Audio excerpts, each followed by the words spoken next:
situation in the Middle East, including the Palestine question. We also extend our appreciation to Mr. Tor Wennesland, Special Coordinator for the Middle East Peace Process, for his insights on the current situation on the ground. Mr. President, as just described by the Special Coordinator, the humanitarian situation in Gaza and in the occupied Palestinian territories has reached catastrophic proportion and continues deteriorating. The relentless escalation of violence, particularly targeting innocent populations and civilian infrastructure, stands in stark violation of international humanitarian law and demands our immediate attention. This unprecedented crisis necessitates a unified and decisive action from the Security Council to address both the immediate emergency in Gaza and its broader regional implications. In this connection, it is urgent and imperative that the Security Council expeditiously explore viable alternatives to address this crisis, including strengthening existing resolution through more robust and enforceable measures to guarantee immediate and unhindered humanitarian access to Gaza. Lives are at stake. The resolution of this crisis fundamentally requires the committed engagement and decisive intervention of key Security Council members, recognizing that the stability in the Middle East is vital for regional as well as global security and development. Mr. President, we must acknowledge that the 4 previously adopted resolutions pertaining to Gaza have yet to achieve full implementation. This Council maintains the capacity to formulate more effective approaches to secure an immediate and permanent ceasefire, address the humanitarian crisis, and facilitate the release of all hostages. This endeavor demands renewed commitment and innovative strategies from the international community and this Council. Furthermore, we note with grave concern the recent legislative action by the Israel Knesset banning the United Nations Relief and Works Agency from operating within Israel and occupied territories. This decision, which has drawn widespread international criticism, severely impedes the delivery of essential humanitarian aid to Palestinian refugees. It is paramount that all humanitarian actors, including the United Nations agencies and NGOs, be afforded the necessary access and security to fulfill their mandates in accordance with international humanitarian law and human rights principles. The Security Council must transcend mere expression of concern and implement decisive action. Violation of international law and total disregard for civilian rights require a robust and united response from this body. Action is essential to safeguard human life and uphold justice. The gravity of the situation demands immediate attention. Any indication of potential genocide must elicit a comprehensive response utilizing all available diplomatic and legal mechanisms at our disposal. The preservation of human life and dignity must remain our foremost priority. These concerted efforts are critical not only for providing relief to affected populations, but also for maintaining the credibility and moral authority of the international community in crisis response. Mr. President, the Palestine question persists as a fundamental issue affecting diplomatic relations and the strategic interests in the Middle East. Its resolution is key to lasting regional stability and peace. In this regard, we reaffirm our consistent and unwavering commitment to the vision of the two-state solution, envisioning Israel and Palestine coexisting peacefully within recognized borders in full accordance with international law and relevant United Nations resolution. I thank you, Mr. President. Je remercie le représentant du Mozambique de sa déclaration et je donne à présent la parole au représentant de l'Équateur. Gracias, señor presidente. Thank you, Mr. Y agradezco President. al coordinador especial I'm grateful to Wensland Special por el informe que Coordinator hemos Wensland recibido for esta the mañana. report he's given us this Reconozco morning. también la I also presencia de los acknowledge the ministros presence de of Estado ministers of que hoy nos state acompañan who are en with esta us sala, today in this room, incluyendo al including ministro de Relaciones the Exteriores de Minister Brasil, for Foreign Affairs of país que Brazil, presidió a este country consejo which cuando has presided comenzó over this la council nueva when espiral de violencia the en la new región. spiral of violence in the Para region los began. miembros del For the Consejo members que of the council constantemente se expresan sobre este tema, this council, which has spoken out frequently on this issue. These quarterly open debates are an excellent opportunity for listening to the views of other members of the United Nations, and for that reason I will attempt to be quite brief. More than a year has gone by since the terrorist attacks carried out by Hamas took place on the 7th of October 2023. Ecuador continues to condemn these attacks unequivocally. More than a year of unprecedented violence, which has caused death and suffering both for the Israeli people as well as the Palestinian people, in particular residents in Gaza. Ecuador reiterates the need for an immediate ceasefire. We also reiterate the need for the immediate release of all hostages and the immediate implementation of the 4 resolutions already adopted by this Council. At the same time, my country recalls that all parties must comply with their obligations pursuant to international law, including international humanitarian law and international human rights law. Not to do so will lead to serious consequences. Ecuador deplores all attacks against civilians and critical infrastructure as well as civilian goods. We also condemn all violence and hostilities against civilians. We must halt the spiral of violence spreading through the region, and we must protect and support the efforts of those who are working to mitigate the suffering and assist war victims pursuant to this Council's Resolution 2730. Mr. President, Ecuador reiterates its support for the work of the United Nations, of its Secretary General, and of all of its agencies. Member states of the United Nations must cooperate with these efforts. This is our organization. We must facilitate its work to the extent possible, and at the very least, we should not hamper its work. The role of UNRWA is particularly important for regional stability. Any decision or action impacting its work is of concern. My country has reiterated these views on a number of occasions. We have always done so with the desire to contribute in good faith to resolving this conflict and to acting constructively, attempting to build bridges and not to exacerbate differences between the parties. Mr. President, thousands of dead and suffering for entire generations. This is proof that the Palestinian question will not be resolved through weapons and violence. Ultimately, the decision must be peaceful, negotiated, and just for the parties, with the existence of 2 states, Palestine and Israel, on the basis of the 1967 borders and relevant resolutions. We must move forward on this path. Thank you very much. Je remercie le I thank représentant the de representative l'Équateur of de sa Ecuador déclaration. for his statement.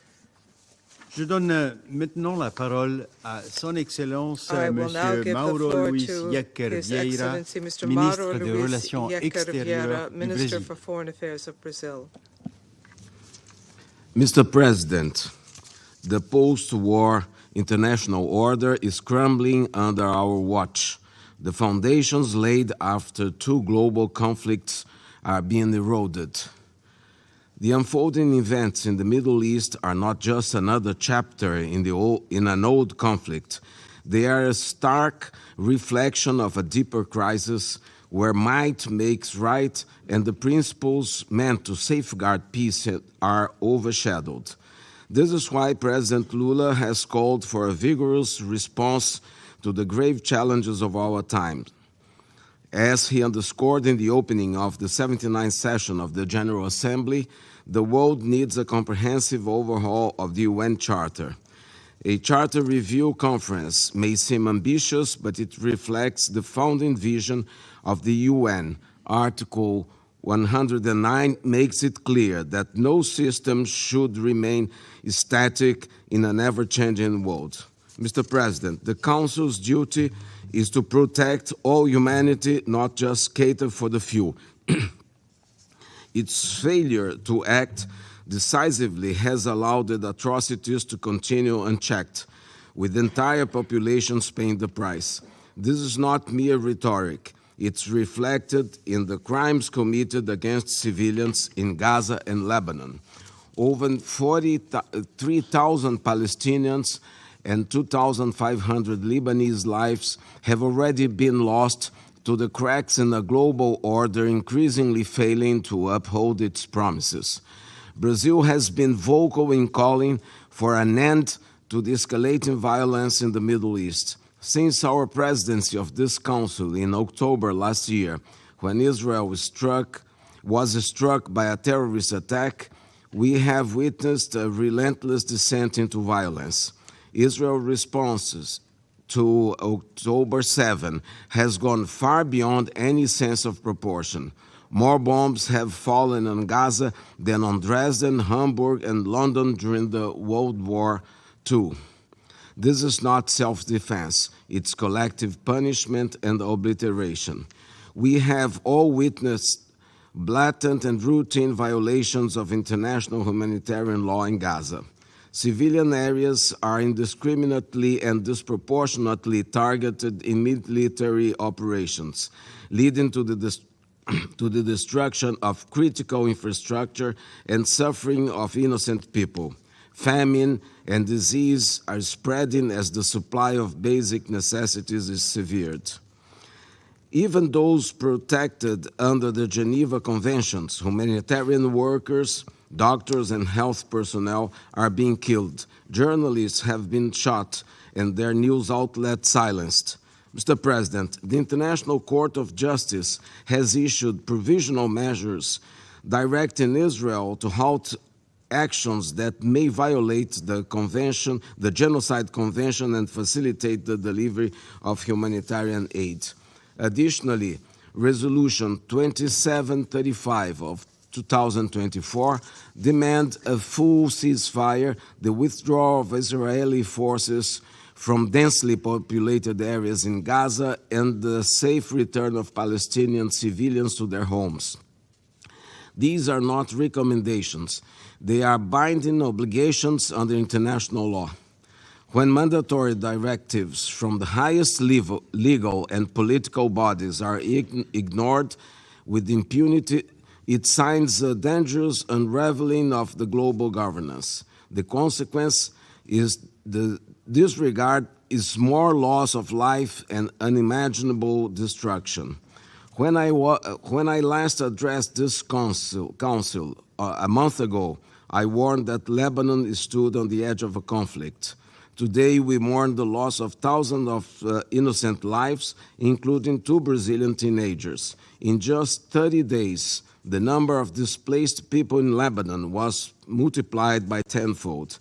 Since I last sat in this chair, I have been engaged in the urgent task of repatriating thousands of our dual nationals from Lebanon, completing 9 rescue flights by the Brazilian Air Force planes amid increasing security risks, including Israeli airstrikes deep into Lebanese territory.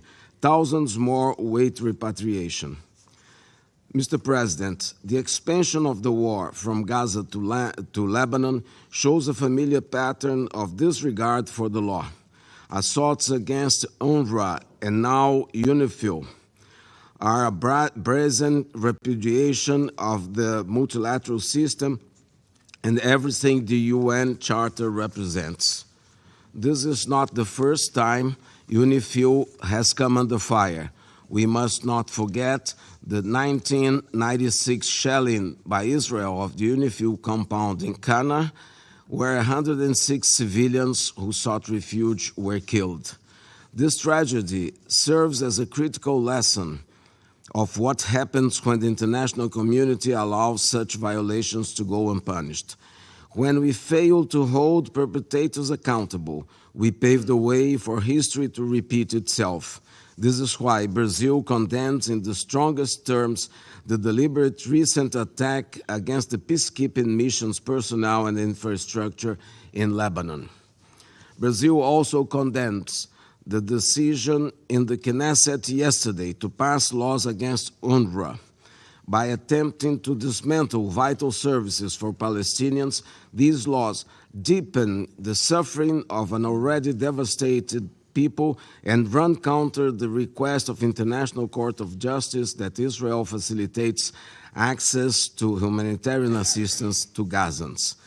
Efforts to undermine UNRWA are not just attacks on an institution, but on the very survival and dignity of the Palestinian people. Targeting UNRWA will neither remove the refugee status of the Palestinian people, nor the responsibility of the international community to protect those in need.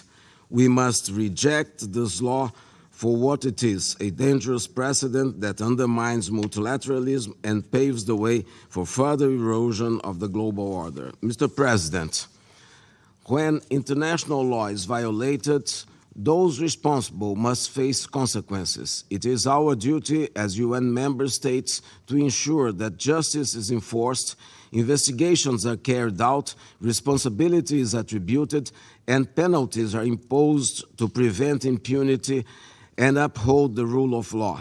We must uphold justice, not just call for it.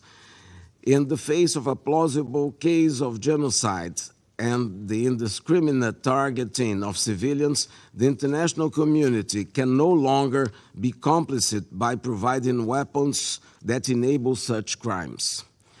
The same holds true for weapons that prolong the illegal occupation of the Palestinian territories. We cannot allow the veto to become a shield for impunity. Mr. President, every time this Council meets to discuss the Middle East, the situation grows more dire.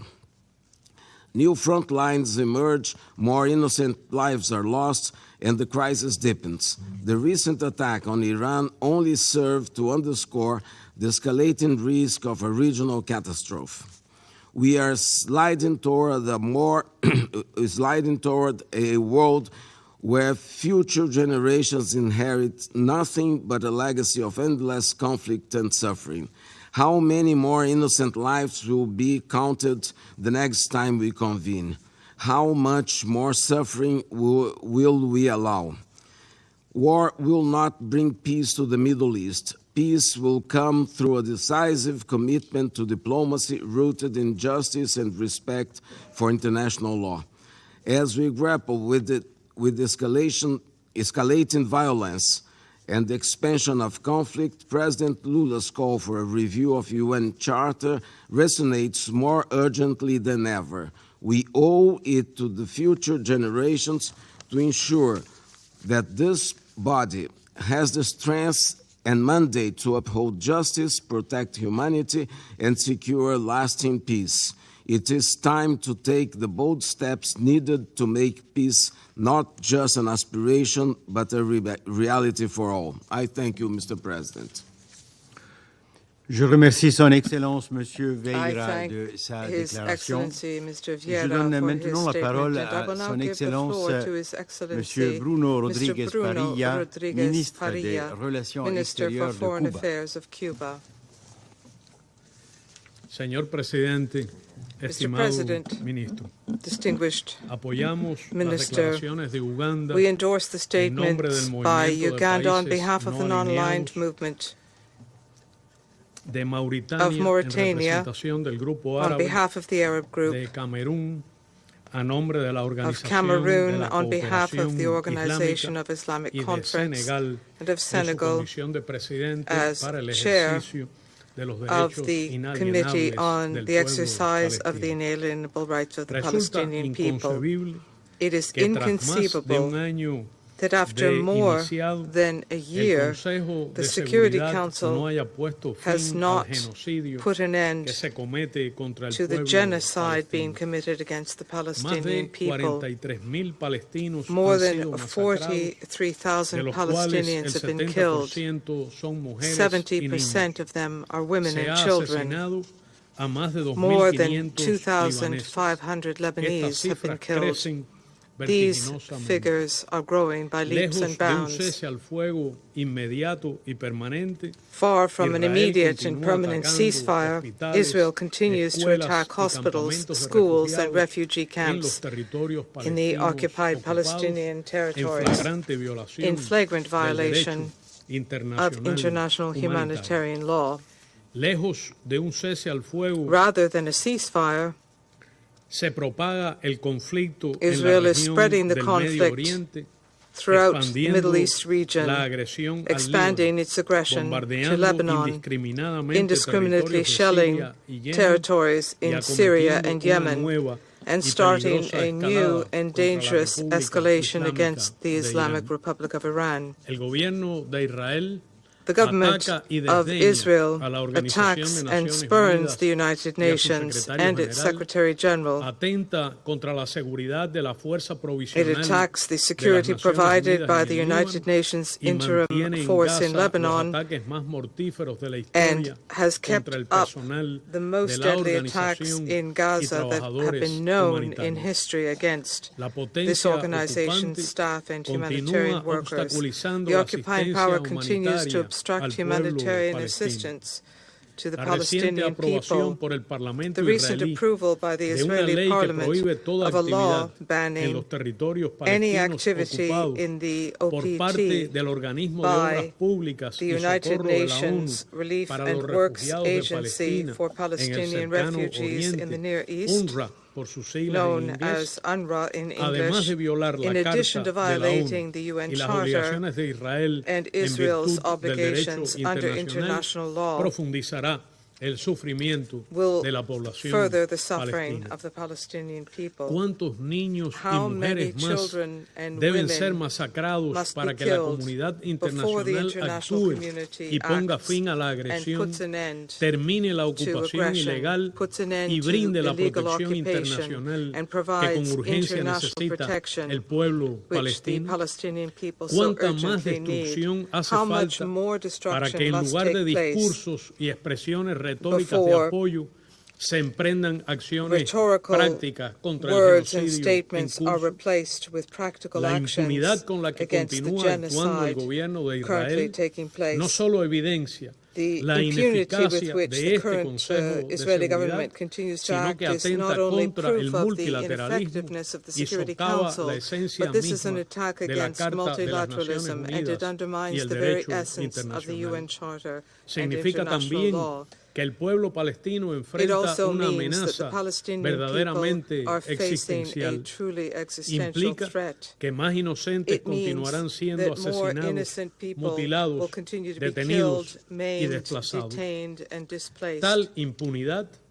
Such impunity is only possible with the complicit political, military, logistical, and financial support provided to the occupying power by the United States government, which applies double standards and obstructs Council action.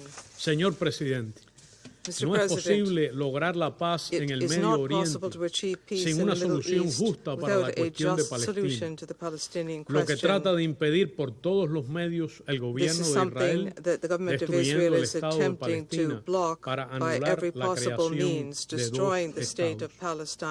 No es posible un Estado palestino soberano e independiente sin Gaza y sin las fronteras anteriores a 1967, como no lo sería sin Jerusalén Oriental como capital y sin el regreso de los refugiados.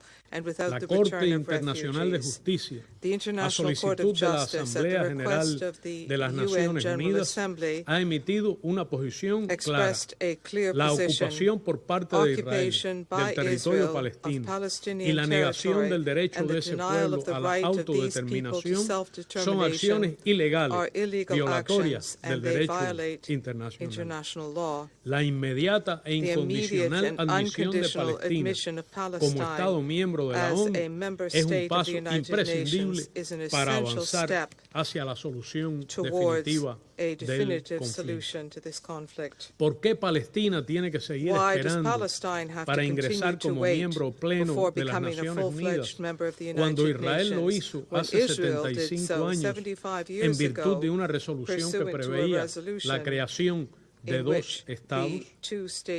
Para lograr la paz y la estabilidad en la región, se precisa también la retirada total y sin condiciones de Israel, del Golán sirio y de todos los territorios árabes ocupados.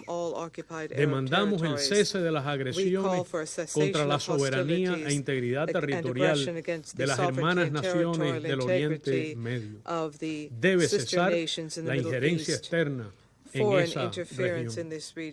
Reiteramos el llamado al fin inmediato y sin condicionamientos de las arbitrarias e ilegales medidas coercitivas unilaterales impuestas por los Estados Unidos contra países soberanos en el Medio Oriente.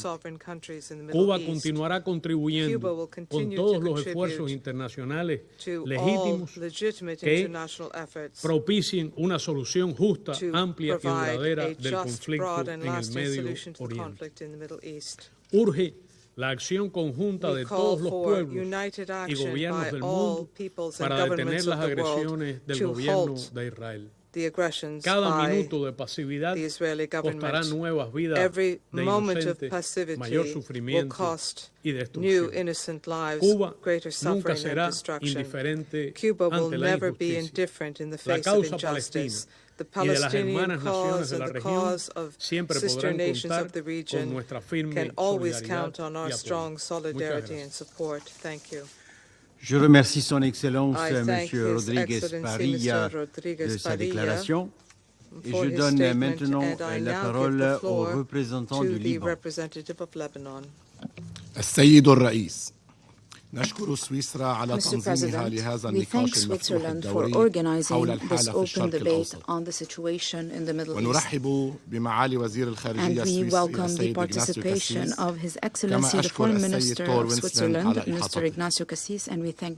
السيد الرئيس أكثر من سنة مرت على أحداث السابع من تشرين الأول والمعارك ما زالت مستمرة وتوسعت دائرة القتل والدمار والتهجير ولم يستطع مجلسكم الكريم من فرض وقف لإطلاق النار في غزة لا بل تمددت شرارة العدوان لتطال غزة فيتم قصفه بأبشع أنواع الأسلحة وأكثرها فتكا وقتلا ودمارا فأجساد أطفالنا ونسائنا ومسعفينا لم تستطع مقاومة القنابل الخارقة للاقتناص والقنابل الفراغية والمسيرات المتفجرة وأعداد الشهداء أصبحت بالآلاف والضمير العالمي في حال ثبات فقد تعودت ذاكرته على آلاف الضحايا في غزة ولم يعد يتأثر بالدماء ولم يعد يدمع لمنظر الإشلاء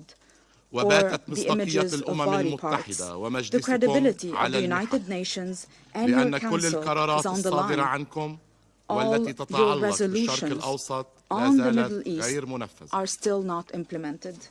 السيد الرئيس الوضع الإنساني صعب لا بل كارثي فأكثر من 1,400,000 لبناني تحولوا خلال الأسابيع الماضية إلى نازحين داخليين هربا من القصف والقتل والدمار فآلة القتل الإسرائيلية لم توفر أحد وخسرت العائلات من يوم إلى آخر حياتها الطبيعية ومنازلها وذكرياتها وأمالها وهرعت إلى مراكز الإيواء المتوفرة بإمكاناتها المحدودة بحثا عن الأمن والأمان استطاعت إسرائيل أن تسلبها بيوتها وذكرياتها وأمالها لكنها لم تستطع انتزاع إرادة الحياة والصمود منها فآلة القتل هذا بعد أن قتلت الأطفال والنساء والمسنين ركزت مؤخرا نيرانها على الصحفيين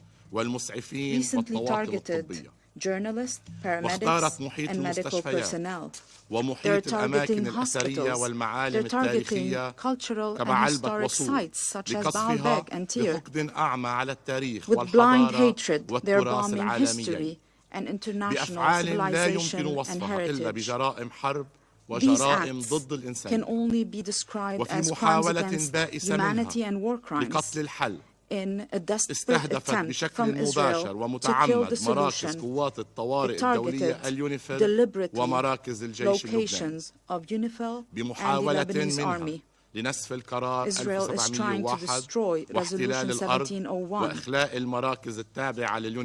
to invade the land and to evacuate locations of UNIFIL and the army to facilitate this invasion. Mr. President, we would like to thank France and the French President for organizing Paris Conference to support Lebanon and Lebanon's sovereignty on the 24th of October.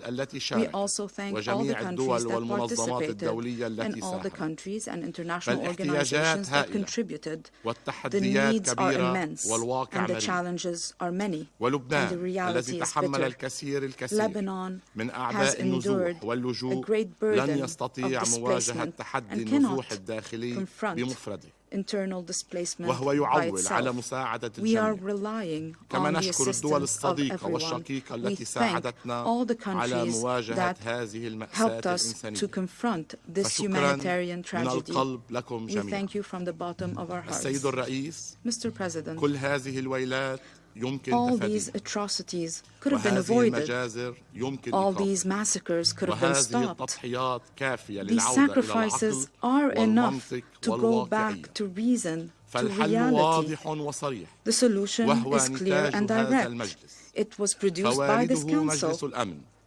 The solution is in Resolution 1701, to put an end to the acts of aggression, to guarantee the deployment of the Lebanese army, to withdraw weapons to achieve stability. It is not a magical recipe.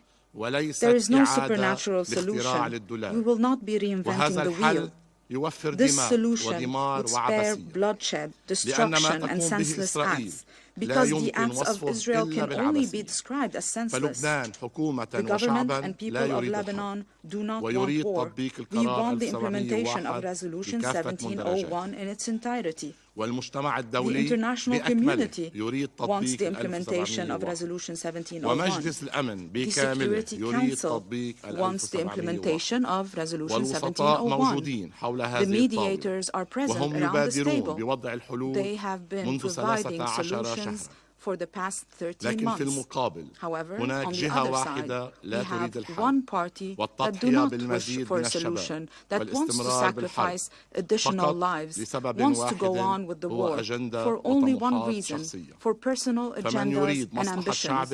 If they wanted to give precedence to the interest of their people, they would have ended the war immediately, would have spared bloodshed, and would have implemented the solution. Mr. President, Lebanon emphasizes the need to implement Security Council Resolution 1701 in its entirety. The Lebanese Foreign Minister provided steps for the implementation process. 1. The withdrawal of Israel of all Lebanese territory occupied during its last aggression, and to go back to its side of the border, according to the Truce Agreement of 1949. 2.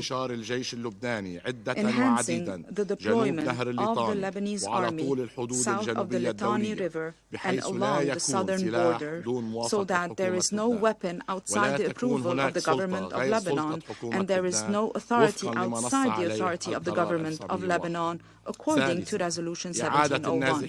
3. Make sure IDPs return to their homes and their villages. 4. To resume indirect negotiations that are currently on hold under the auspices of the United Nations and the participation of one or more international mediators to resolve pending points according to Resolution 1701. 5. To start a serious negotiation process with a specific timeline to return the Sheba farms and Kfar Hills to Lebanon and Point B1 in Ras Al Naqoura, to rebuild what was destroyed, to reform agricultural land that was polluted with white phosphorus, to remove any remnants of the aggression against Lebanon, so that we can provide a decent life to the citizens of the south of Lebanon, and finally provide financial and technical assistance to enhance the capacity of the Lebanese state. whether in its civil or military institutions. Mr. President, the United Nations and its agencies during the past 80 years have put in place principles and conventions to regulate and organize international relations. However, Israel, during the past 13 months, destroyed all these frameworks and conventions and laws that were put in place. Like a spoiled child, because you've spoiled it so much, it has destroyed everything. How can you, after all that has happened, how can you call for the implementation of these laws and conventions? Double standards is very clear in this case. Mr. President, even laws have rules, have restrictions. International law, international humanitarian law has detailed these restrictions, these rules. However, Israel, unfortunately, continues to ignore the principles of international humanitarian law and the law of war. Mr. President, we will give you a copy of the UN Charter so that you can share this copy with Israel. We do hope that you will remind Israel of the content of international humanitarian law, including the Geneva Conventions. Maybe then they will respect these conventions. In conclusion, it is our legitimate right to respond to what was said in the previous session, and therefore we say to everyone, our natural position is behind the place of the Lebanese Republic. We will defend our country and the rights of our people, and we will defend the Lebanese flag and our trees. I thank you.